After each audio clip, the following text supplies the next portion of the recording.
नमस्कार, आदाब, सत श्री अकाल मित्रों, स्वागत है आप सभी का समाधान कार्यक्रम में। कहा जाता है the second best motivator in your life after your parents is the bus conductor, always motivating you by saying चलिए चलिए आगे बढ़िए। कितनी सुंदर बात है ना। जीवन खड़े होने के लिए नहीं है, जीवन बैठने के लिए नहीं है, लेकिन निरंतर आगे बढ़ने का नाम ही जीवन है। लेकिन यदा कदा समस्याएं हमें रोक देती हैं, हमारी गति को अवरुद्ध कर देती हैं। इसीलिए तो समाधान लेकर रोज रोज हम आपके घर में, आपके दर में चले आते हैं, ताकि आप बैठिए नहीं, रुकिए नहीं, लेकिन चलते रहिए और जीवन का संपूर्ण आनंद लीजिए।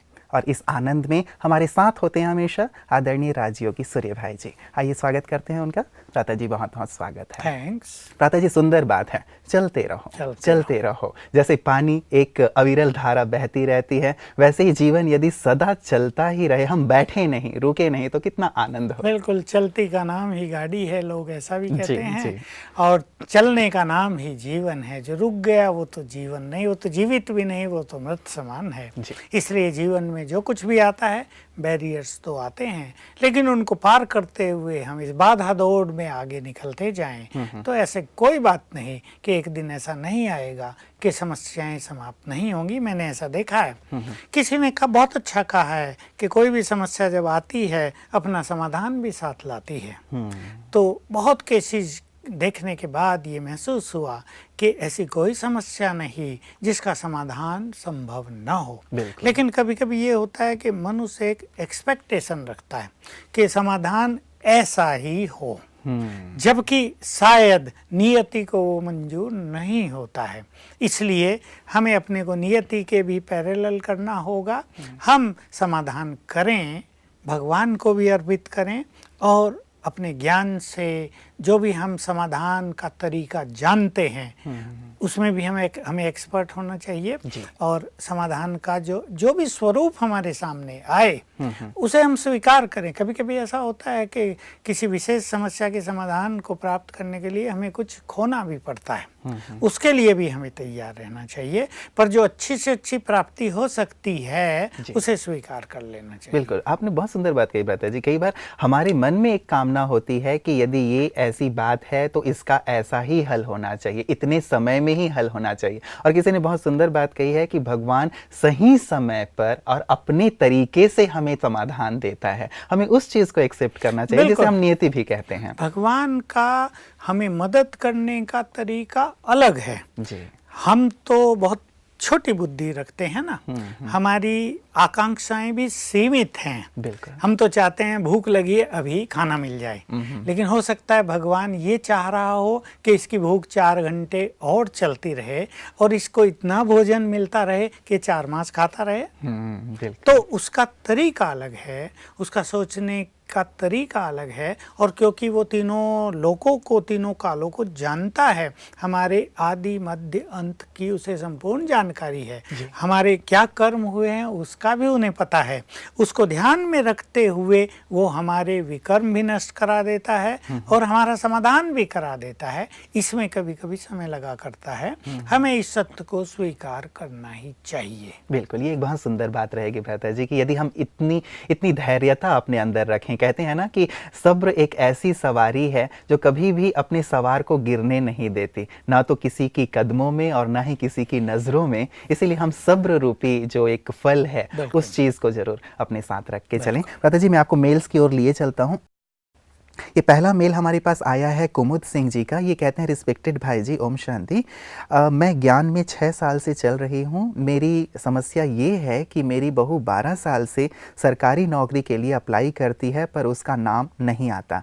वह 2002 में एक सरकारी स्कूल में सेलेक्ट हो गई थी, परंतु किसी कारणवश उस पर स्टे लग गया।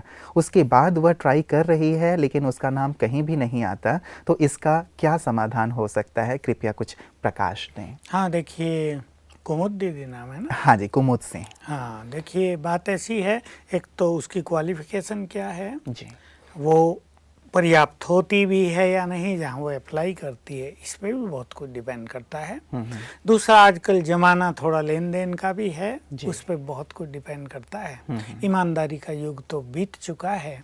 कोई कहे कि ईमानदारी से सब कुछ होता रहे, वो तो संभव नहीं होता, लेकिन स्पिरिचुअल पावर के आगे बहुत कुछ सहज भी होता है। मेरे सामने अभी बुद्धि में 2 ऐसे केस आ रहे हैं जिनको नौकरियां मिली, लेकिन पैसा एक भी नहीं देना पड़ा। केवल स्पिरिचुअल प्रैक्टिसेस की संकल्प शक्ति का बहुत अच्छा प्रयोग किया, शुभ भावनाओं का दान दिया, अपने में बहुत विश्वास रखा जी। तो इन्हें अब ट्राई तो करनी चाहिए, क्योंकि अच्छी बात है।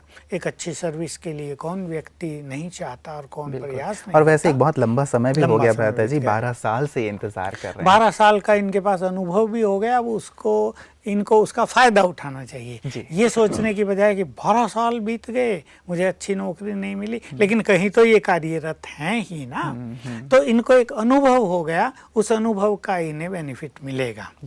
तो एक तो सवेरे उठते इनको अभ्यास करना है, लेकिन ये अभ्यास बहुत विश्वास के साथ करने हैं। मैं भगवान की संतान, मास्टर सर्वशक्तिवान हूँ, सफलता मेरा जन्म सिद्ध अधिकार है। 7 बार। और जहाँ भी अब ये कभी अप्लाई करें, उसके लिए अपने मन में एक बहुत कॉन्फिडेंटली उमंग उत्साह का संकल्प रखें कि यहाँ मेरा सिलेक्शन निश्चित है। जैसे उसको अभी से एंजॉय करना शुरू कर दें, तो इनके एंजॉयमेंट के वाइब्रेशन जो सिलेक्शन करने वाले उन तक पहुँचने लगेंगे। और बस इनका सबकॉन्शियस माइंड उनके सबकॉन्शियस माइंड से जुड़ेगा और इनका काम हो जाएगा। सवेरे उठते ये बहुत अच्छा काम इन्हें करना है। और कुमुद को ये करना है, ये राजयोग सीखती होंगी अवश्य।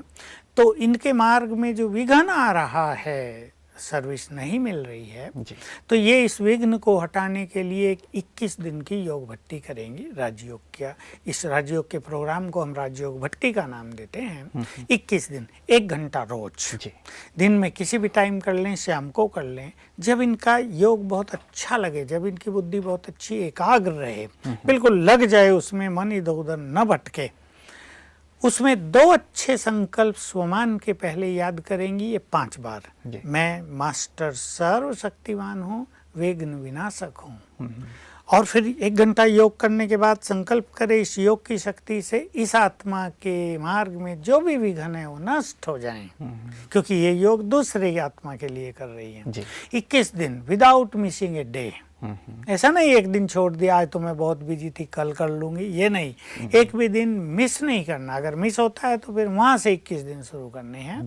तो दोनों चीजें इनको मदद करने लगेंगी, इनकी अपनी शक्तियां, सबकॉन्शियस माइंड की पावर, और ये योग की शक्ति जो मार्ग के विघ्नों को नष्ट करेगी। और हमें पूरा विश्वास है ये अपने लक्ष्य में सफल हो जाएगी। बिल्कुल, हम भी उम्मीद करते हैं कि जल्दी हमें शुभ समाचार मिलेगा कि कुमुद जी की बहू को सर्विस मिल गई है। और हम चाहेंगे कुमुद जी कि जब कभी ऐसा हो इन अभ्यासों को करने के पश्चात, तो निश्चित रूप से आप अपने अनुभव हमारे साथ अवश्य शेयर कीजिएगा। हमारी बहुत सारी शुभकामनाएं। और मिठाइयाँ भी बांटने तो बिल्कुल, मिठाइयाँ वहाँ पे भी और यहाँ पे भी मिठाई अवश्य भेज दें समाधान परिवार के लिए। भ्राता जी, हमारे पास SMS आया है गुलिस्ता जी का। ये कहती हैं, Om Shanti, please request Suraj bhai to include some aspect of practical meditation also. This will help lots of my patient and others to learn the technique from a very senior teacher. Thank you. Please keep the good work as your program is very very enlightening and very simple. गुलिस्ता जी चाहती हैं भ्राता जी कि राजयोग का जो एक practical Rajyoga है वो भी दर्शकों के सामने हम जरूर रखें, ताकि जो अपने अपने घरों में बैठे हुए हैं वो भी इस राजयोग का सुंदर अभ्यास कर सकें। देखिए, राजयोग परमात्म मिलन का नाम है। योग का अर्थ है आत्मा और परमात्मा को जोड़ देना, 2 चीज़ों को जोड़ना योग कहलाता है। यहाँ स्पिरिचुअल सेंस में आत्मा को परमात्मा से जोड़ना। आत्माएं हम हैं। कई लोग जब ये सब सुनते हैं ना आत्मा, तो सोचते हैं आत्मा तो भूतों को कहते हैं। ऐसा नहीं, आत्माएं हम सब हैं। ये हमारा देह है, मैं आत्मा यहाँ हूँ, ब्रेन के मध्य में निवास करती हूँ, इस देह की मालिक हूँ। तो पहली हमें इस अवेयरनेस की बहुत ज़रूरत है कि मैं ये देह नहीं हूँ, मैं आत्मा हूँ। क्योंकि मनुष्य ने अपने को हजारों साल से देह माना, तो उसका बॉडी कॉन्शियसनेस बढ़ता गया, इससे भौतिकता की ओर आकर्षण उसका हुआ। अब ज़रूरत इस चीज़ की है कि हम अपने रियल स्वरूप को जाने, मैं आत्मा हूँ, और उसके स्वरूप में स्थित हो जाएं, तो हमारा आकर्षण इन मनोविकारों से, इन भौतिक इच्छाओं से हटकर एक सुख शांति की अनुभूति में स्थित हो जाएगा। तो पहला अभ्यास हमें राजयोग में ये करना होता है, मैं आत्मा यहाँ हूँ, ये देह अलग है। फिर आत्मा के कुछ गुणों का चिंतन करें। देखिए, आत्मा के पास दो शक्तियाँ हैं, मन और बुद्धि। मैं बहुत सरल विधि अपने दर्शकों के सामने रख रहा हूँ। मन और बुद्धि दो चीज़ हैं हमारे पास। तो आत्मा के ज्योति स्वरूप को बुद्धि के द्वारा देखेंगे। बुद्धि थर्ड आई ऑफ विजडम है, तीसरा नेत्र है। बुद्धि आत्मा के स्वरूप को देखेगी और मन उसका चिंतन करेगा। उदाहरण, मैं आत्मा पीसफुल हूँ, यहाँ हूँ। अब अपना स्वरूप देखें, मुझसे शांति की किरणें फैल रही हैं। मन भटक सकता है, 10 सेकंड के बाद फिर संकल्प कर लें, मैं आत्मा शांत स्वरूप हूँ। फिर अपना स्वरूप देखें, मुझसे शांति की किरणें फैल रही हैं। फिर संकल्प कर लें, मैं आत्मा शांत स्वरूप हूँ, मुझसे शांति की किरणें फैल रही हैं। फिर इस संकल्प को चेंज कर दें, मैं पवित्र हूँ, मुझसे चारों ओर पवित्र किरणें फैल रही है, मैं पवित्र हूँ। फिर संकल्प चेंज कर दें, मैं शक्तिशाली हूँ। इस तरह आत्मा को विजुअलाइज करें, आत्मा के स्वरूप को देखें और महसूस करें ये देह अलग, मैं अलग। जैसे मैं इस तन में आ गई हूँ यहाँ, ऐसे देह मैंने अनेक लिए हैं और छोड़े हैं, ये फीलिंग अपने को दें। अब अंतिम समय आ गया है और मुझे ये अपना अंतिम देह छोड़कर वापस परम धाम जाना है। अब परमपिता के पास जाना है। अब उसके स्वरूप को देखें जी। वो महाज्योति, ब्रह्मलोक का वासी। हम अपनी बुद्धि को ले चलें सूरज चांद तारों के भी परे, बहुत दूर ब्रह्मलोक में, और महसूस करें, देखें, विजुअलाइज करें, वहाँ महाज्योति है, हमारे परमपिता हैं, निराकार, जो अजन्मा हैं, अकर्ता हैं, अभोक्ता हैं, जो मुक्ति और जीवन मुक्ति के दाता हैं। उनकी महिमा अपरंपार है, लेकिन वो हमारे हैं।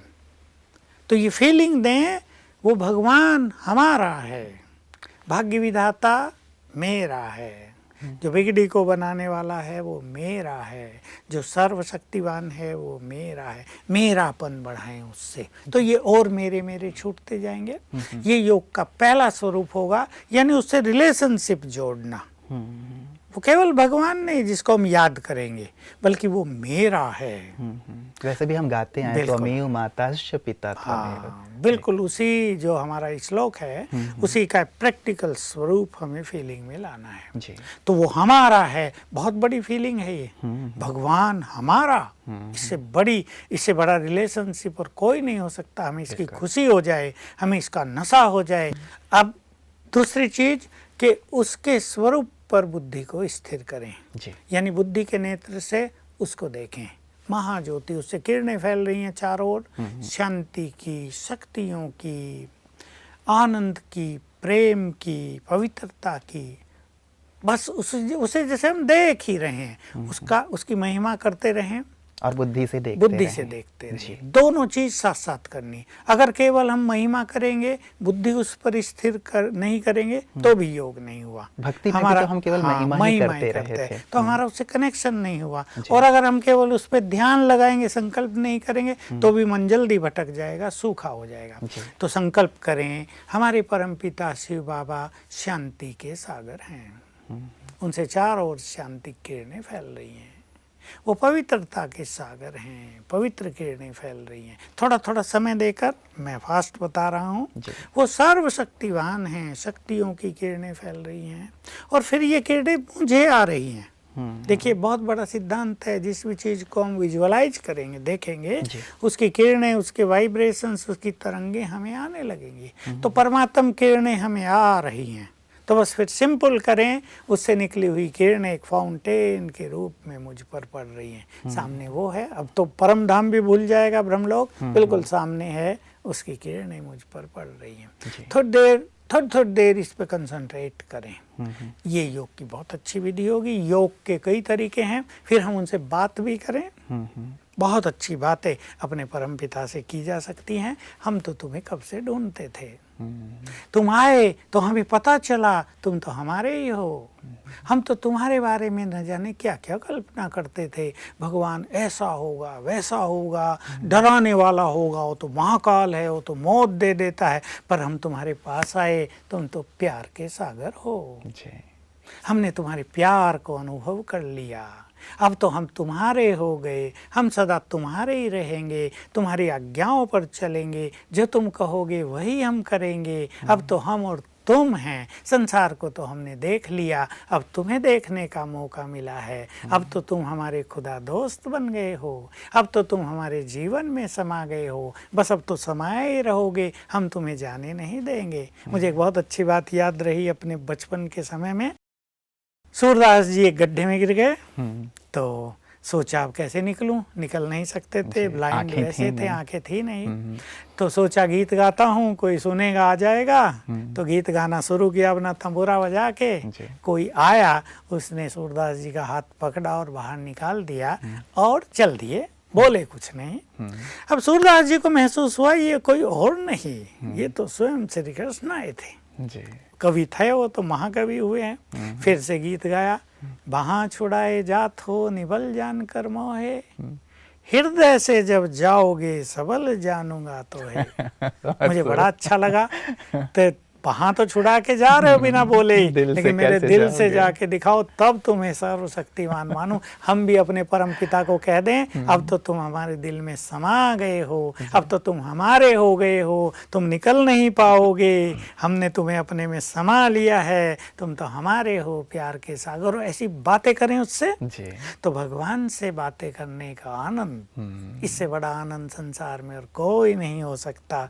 ये है सिंपल योग की विधि, इसको बढ़ाते चलेंगे, बहुत आनंद आएगा। बिल्कुल भ्राता जी, अभी इतना आनंद आ रहा है कि लगता है कि इस चर्चा को ही हम आगे बढ़ाएं, लेकिन कुछ समस्याएं भी आई हुई हैं। उन समस्याओं की ओर मैं आपको लिए चलता हूं। हमारे पास स्वर्णा जी लिखती हैं कि मेरी एक 16 साल की बेटी है, मैं उसे हर प्रकार की चीज़ें देती हूँ, लेकिन वो कभी भी संतुष्ट नहीं होती और उसके मन में बहुत ज़्यादा नेगेटिविटी है और वो ये कहती है कि मैं जीना नहीं चाहती, मर जाना चाहती हूँ। मैं चाहती हूँ कि मेरी बेटी खुश रहे और उसे मैं तमाम प्रकार की चीज़ें भी खुश रहने के लिए प्रदान कर रही हूँ, लेकिन मैं उसे खुश नहीं रख पा रही हूँ। कैसे मैं उसके अंदर से नेगेटिविटी को निकालूं और कैसे उसके श्रेष्ठ भविष्य की ओर उसे आगे बढ़ने के लिए प्रेरित करूं? बहुत ही अच्छी बात है ये। आजकल भ्राता जी यंगस्टर्स में ये एक मेंटालिटी नेगेटिविटी की या सुसाइडल टेंडेंसी की बहुत ज़्यादा बढ़ती जा रही है और पेरेंट्स इससे बहुत ज़्यादा परेशान हैं। मैं यही सोच रहा था, देखो एक माँ तो अपनी बच्ची को कितना खुश देखना चाहती है, और बच्चे जैसे खुश हैं उसके बच्चे भी बहुत खुश रहें। इसलिए एक माँ बाप अपने बच्चों के लिए सब कुछ करते हैं, चाहे कर्ज लेके करें, चाहे बेचारे अपने को अभाव। इन्होंने भी कहा भ्राता जी कि चाहे कुछ भी करना पड़े, मैं हर प्रकार की चीज उसके लिए करती हूँ ताकि वो खुश रहे। लेकिन वो खुश नहीं होती, वो संतुष्ट नहीं होती। ये देखिए, और कोई तो जान नहीं सकता, लेकिन ईश्वरीय ज्ञान से हम जानते हैं ये आत्मा पूर्व जन्मों से बहुत कुछ लेकर आई है। इसे हो सकता है आपसी संबंधों में, रिश्ते नातों में भी धोखा मिला हो, कष्ट मिला हो सकता है वस्तुओं की तो अधिकता इसके पास रही हो, लेकिन उससे इसको सुख न मिला हो, कष्ट बहुत पहुंचा हो, इसलिए इसके मन में असंतोष की भावना सदा सदा के लिए घर कर गई है। उसी स्वरूप से इसकी डेथ हुई और वही कंटिन्यू रहा इसके जीवन में। तो वास्तव में इसका ईश्वरीय ज्ञान और राजयोग के द्वारा ही बहुत अच्छा हल किया जा सकता है। मैं इनको एक बहुत अच्छी बात सजेस्ट करता हूँ कि रोज सवेरे उठकर ये 10 मिनट अपनी इस बच्ची को गुड वाइब्रेशंस देंगे। और गुड वाइब्रेशंस देने का तरीका ये अपनाएंगे, मैं मास्टर ऑलमाइटी हूँ और ऑलमाइटी के गुड वाइब्रेशंस मुझे आ रहे हैं और फिर मुझ आत्मा से उस बच्ची को जा रहे हैं, and she is becoming very happy. एक तो ये अभ्यास 10 मिनट रोज करेंगे, क्योंकि इन्हें स्पिरिचुअल मदद उन्हें करनी है। स्थूल में तो इन्होंने करके सब कुछ देख लिया, कुछ परिणाम नहीं निकला। दूसरा, सवेरे उठकर वही 5 बजे ही जब ये बच्ची सोई हो, ये इसको बहुत अच्छे विचार देंगे, वाइब्रेशन देंगे। तुम बहुत अच्छी आत्मा हो, बहुत खुश हो, तुम जैसा खुश नसीब इस संसार में कोई नहीं, तुमने तो बहुत अच्छे कर्म किए हैं, अब तुम सदा खुश रहा करो। तीसरी चीज, ये विजन देखेंगे, अपनी बच्ची को देखेंगी कि बच्ची मुस्कुरा रही है, बहुत आनंदित हो रही है, बहुत खुश है, अब हमारे घर में आनंद का, खुशी का माहौल हो गया है। ये विजन भी देखेंगे कि अब से 1 मास के बाद ये स्थिति लौट आई है। तो ये 3 चीज यदि अपनाएगी तो निश्चित रूप से बच्ची का लौट आएगी। चलिए, बहुत बहुत शुक्रिया भ्राता जी। स्वर्णा जी के लिए मुझे लगता है कि ये बिल्कुल प्राणवायु की तरह कार्य करेंगे, जो आपने अभ्यास बताए हैं, और यदि सिंसियरली इन अभ्यास को करती हैं तो बिल्कुल ही परिवार का जो माहौल है खुशनुमा हो जाएगा। आपका बहुत बहुत धन्यवाद। मित्रों, यदि जीवन में कोई समस्या है तो निश्चित रूप से उसका समाधान भी है। हम कई बार कह चुके हैं कि संसार में कोई भी ऐसा ताला नहीं है जो बिना चाबी के बना हो। यदि ताला है तो उसकी चाबी भी अवश्य है, यदि समस्या है तो उसका समाधान भी अवश्य है। यदि आपके पास कोई समस्या आ गई है तो आप हमें लिख करके भेज सकते हैं, SMS कर सकते हैं, ईमेल कर सकते हैं, फ़ोन कर सकते हैं। हम ये चाहते हैं कि आपका जीवन समस्याओं से मुक्त हो, समाधान युक्त हो। आप हमेशा हंसते रहें, मुस्कुराते रहें और जीवन का संपूर्ण आनंद प्राप्त करें। समाधान में आज के लिए इतना ही। दीजिए इजाज़त। नमस्कार।